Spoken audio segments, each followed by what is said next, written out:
नमस्कार प्रिय पाठक पाठिकागण ओ भाई ओ भौणी मु कवि अभय कुमार सामल मो कविता संकलन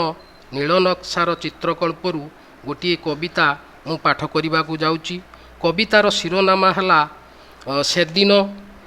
कवितारे मो पिलादिन मो धूलीघर मधुराती मो आखिर जह्न उठा बेलर मनोरम किछि विभोर धाड़ी को मु एठारे उपस्थापन करुअछि। कवितार शिरोनामा है से दिन। काहीं गला से दिन मुक्त आकाशे विहंग परी बुलुथिली बन उपवन देखुथिली केते जे सपन देखुथिली केते जे सपन हजुथिली फुलर बास्नारे संगीतर सुरे सुरे मिठा मिठा कोइलीर कुहुरे छम छम पाउंजीर झंकारे छम छम पाउंजीर झंकारे हस खुशी सांगसाथी लुचकाली खेल आउ कंकी प्रजापति बागुड़ी खेल किए नहीं गला एसबु दिन चातक परी चाहिची आसीबो कि से दिन चातक परी चाहिची आसीबो कि से दिन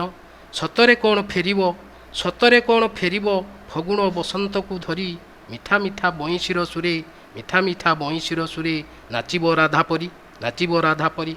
पादरे ओलता मथारे ओढ़णी देहरे ओतर वासना ढाड़ी देहरे ओतर वासना ढाड़ी पालटिबो कि मो पाई पालटिबो कि मो पाई प्रीतिर रागिणी प्रीतिर रागिणी डह डह मरु बालिकी नथिबो डर डह डह मरु बालिकी नथिबो डर एइमिति जीवन थिबा जाक आशारे चढ़िबाकू स्वप्नर सीढ़ी आशारे चढ़िबाकू स्वप्नर सीढ़ी पुणी आसीबो कि कौन सकाळ फेरी कौन सकाळ फेरी। एही कविताटी जदि आपनकू भल लागि थाए तेबे एइटारे कमेंट करिया पाई मु अनुरोध करूछि।